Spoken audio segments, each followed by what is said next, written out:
Hello everyone, Jim Burnett, John L. Scott here with Brandon Christensen, Dwell Mortgage, and we're going to talk about the biggest topic in the real estate world right now, the bubble. Oof. My 4-year-old likes bubbles. Yeah.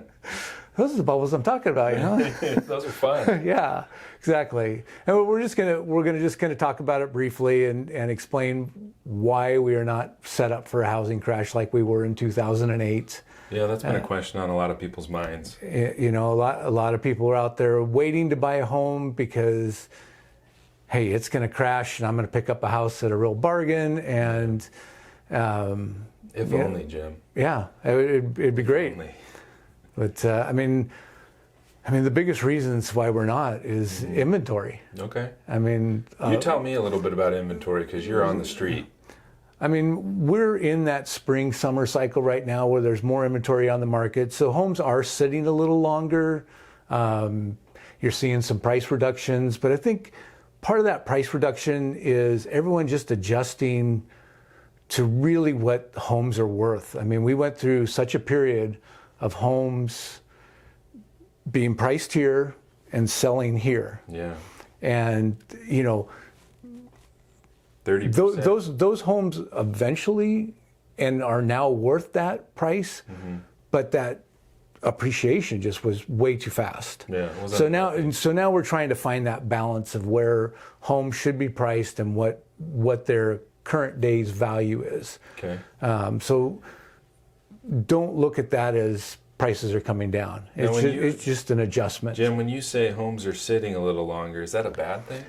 Not necessarily. I mean, what is a little longer? I mean, everybody knows you'd put a home on sale on Thursday, and people are trying to give you offers on Friday. And I mean, if it lasts till Tuesday, you know, that was a long time. Yeah, you started panicking. You know, if you made it through the weekend. You know, now I think you're seeing homes, you know, 14 to 30 days on the market. Okay. I mean, there's still pockets. There's still homes that are still selling quickly. Sure. But, you know, I would say, you know, you need to be prepared for at least 14 to 30 days on the market to get your homes. Right?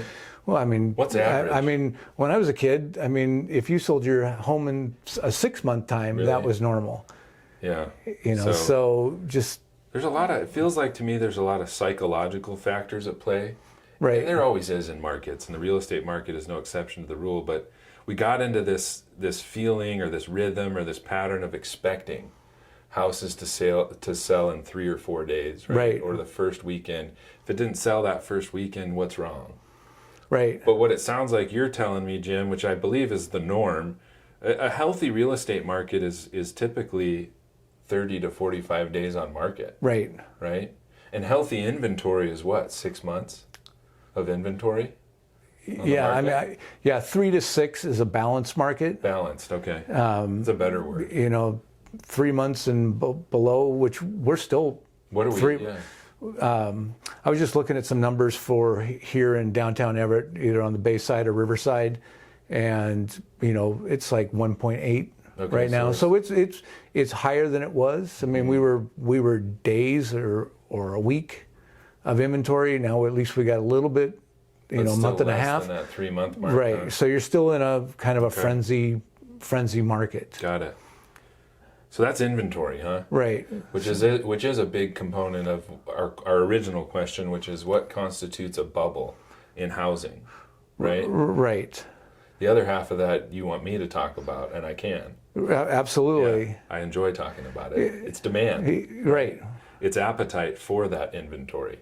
So what led up to, and again, we always like to look at it's just like you do in a court of law, you look at precedent, right? Because that gives you an idea of what happened in the past, what does it look like today, is it the same? What we look at is the 2008 housing bubble, because that's what it was. It was a bubble that burst and the market crashed, right? And the reason that there was a bubble at that point in time was because there was too much supply, too much inventory. Supply exceeded demand, which is what causes an implosion of prices. Right.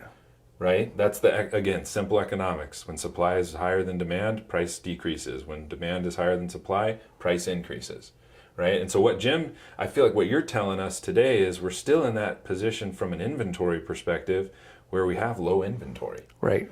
And I think if you look at the charts, NAR put out a wonderful chart that showed historical inventory since like 1982, and it's almost like a line like this. We're still really, really low on the inventory side. Right. And in our market specifically, you can look nationally, and there's still, nationally, inventory is low. In the Northwest, inventory is even lower. Correct. I believe, because one thing we don't have a lot of is extra land, at least on the west side of the state of Washington, to build more houses, right? And it's harder to build houses, and it's expensive to build houses.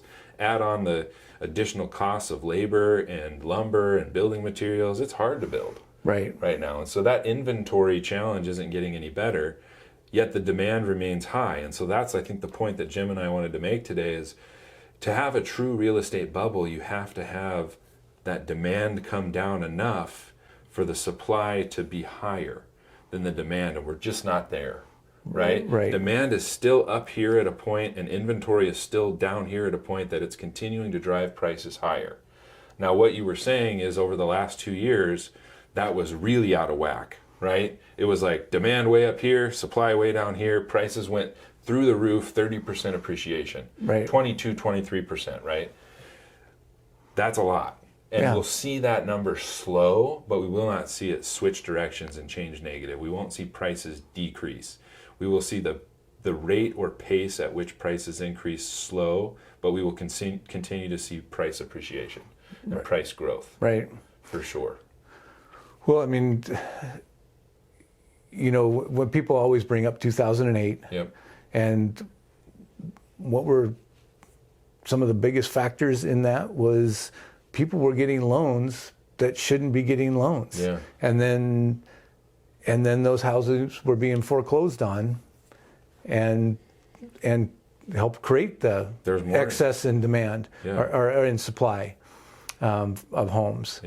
So, I mean, we were talking yesterday, you pulled up some charts that talked about how many foreclosures we have right now, and it's low. It's very low. Very, very low. Historically low, still. We thought we were worried because we went through the pandemic, and a lot of those forbearance programs came out, and some of them were somewhat misleading.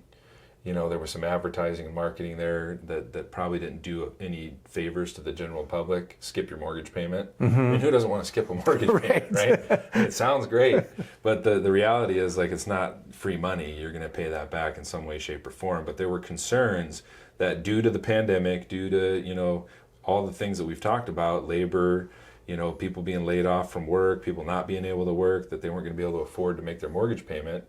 But we made it through that, and in hindsight, we're looking at the numbers and we're going, well, really, people continue to pay their mortgages.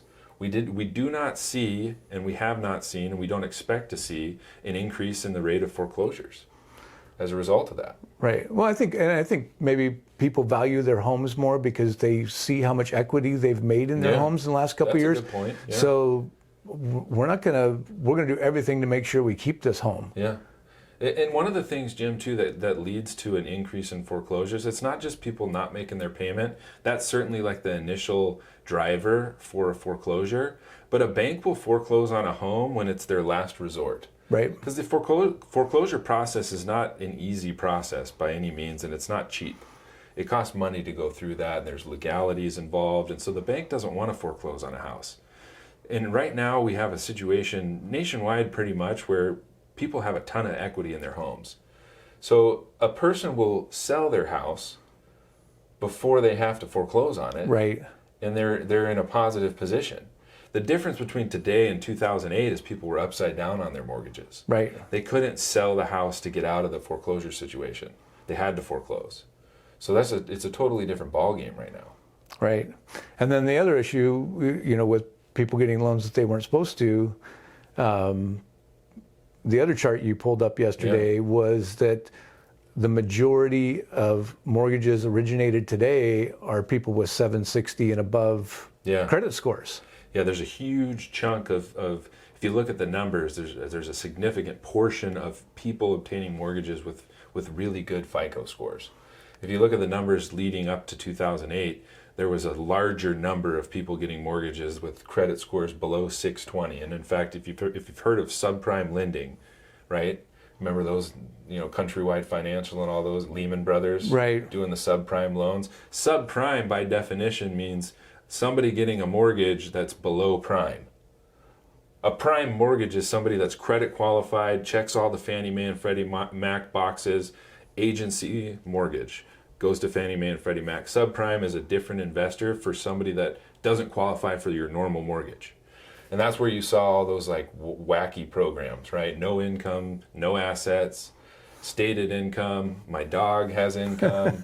What they used to say back then, if you could fog a mirror, you could get a loan, right? Basically. Yeah. So there was a lot of that going on, and that led to increased demand. I mean, if we're taking it back to kind of the core principles that we've always talked about, it's supply versus demand, and that's what drives the price of anything. When you have people that qualify for mortgages that shouldn't be qualifying for mortgages, there's more demand, right? Right. Because they shouldn't be there, but they are, and they're getting houses. And inventory was what it was in 2008. Here's an interesting tidbit for you, Jim. Do you know another component of supply that we don't readily acknowledge or recognize during that point in history? Builders built houses at a rate that was not in line with the buyer demographics. So that probably doesn't mean a whole lot to you right now, so let me explain what I mean by that.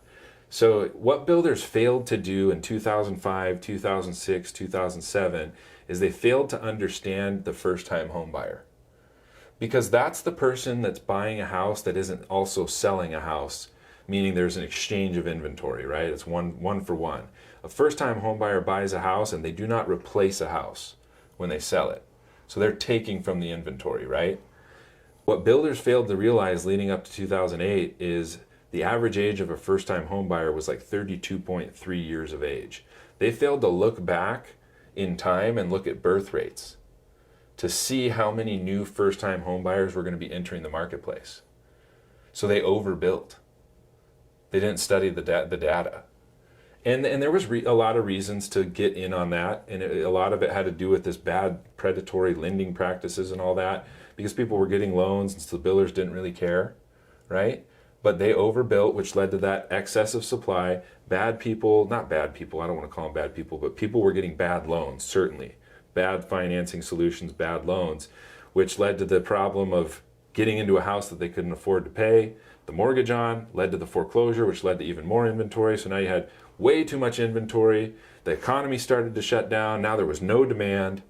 I mean, if you remember back, I was probably, I think I was a junior in college in 2008, finishing my junior year, and I remember just the panic in the marketplace because everything came to a screeching halt. Mm-hmm. And that is a lot of the reason why today, when we talk about recessions and housing bubbles, there's a lot of fear. But it's a completely different economic climate today. Don't get us wrong; like there's still challenges out there, but we are in no way, shape, or form approaching a housing bubble simply because we still, and I'll simplify it like we did at the beginning, we still are in a situation right now where demand exceeds supply. Right. And then down in the comments below, I'm going to put a link to a video from Dave Ramsey. It's a good one. He put out about a month ago, and it just talking about the recession, talking about why there is no bubble, and really why for a buyer this is the best time in your life to buy a home. And you might think of that, look at the interest rates and go, what do you mean, Jim?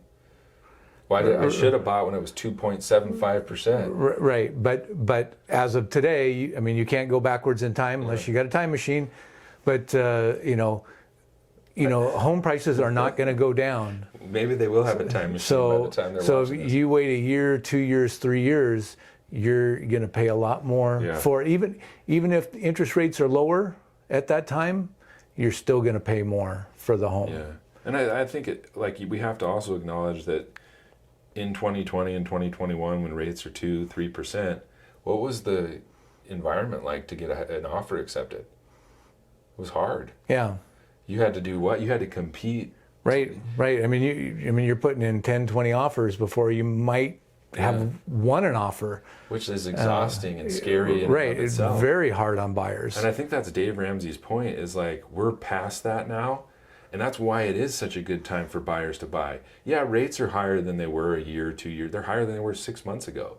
But now might be the best time for you as a buyer to buy, because you might be the only person looking at buying that house. Right. You can come in there, you can protect yourself with inspection contingencies, financing contingencies, appraisal, this, that, and the other. You can write a solid and strong offer and get it accepted and still have all those protections in place. Right.